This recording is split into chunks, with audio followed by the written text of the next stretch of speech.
ഒരു ചെറിയ ഗ്രാമം. പേര് കുളത്തൂർ. ആ ഗ്രാമത്തിൽ അതിൽ എന്നൊരു പയ്യൻ ഉണ്ടായിരുന്നു. അവൻ വളരെ കൗതുകമുള്ള കുട്ടിയായിരുന്നു. രാത്രി ആകാശം നോക്കാൻ അവന് വലിയ ഇഷ്ടം.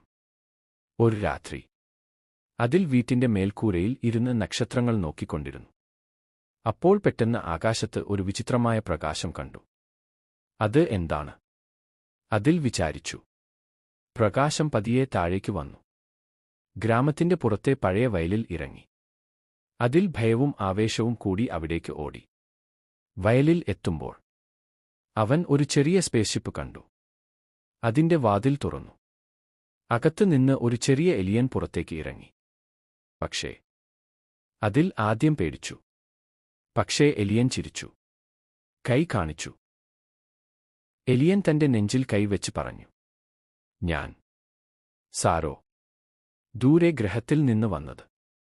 സാരോയുടെ സ്പേസ്ഷിപ്പ് കേടായതിനാൽ അവൻ ഭൂമിയിൽ കുടുങ്ങിയിരുന്നു.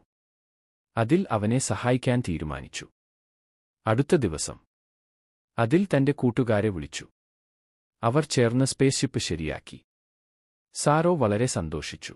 ഇത് സൗഹൃദത്തിന്റെ അടയാളം, സാരോ പറഞ്ഞു. സ്പേസ്ഷിപ്പ് വീണ്ടും പറന്നു. ആകാശത്തിൽ അപ്രത്യക്ഷമായി. അന്നു മുതൽ അതിൽ ഓരോ രാത്രി ആകാശം നോക്കും. ഒരിക്കൽ വീണ്ടും തന്റെ എലിയൻ സുഹൃത്ത് വരുമെന്ന പ്രതീക്ഷയിൽ. പാഠം: സൗഹൃദം എവിടെ നിന്നുമാകാം, പോലും ദൂരെയുള്ള ഗ്രഹങ്ങളിൽ നിന്നുമെങ്കിലും.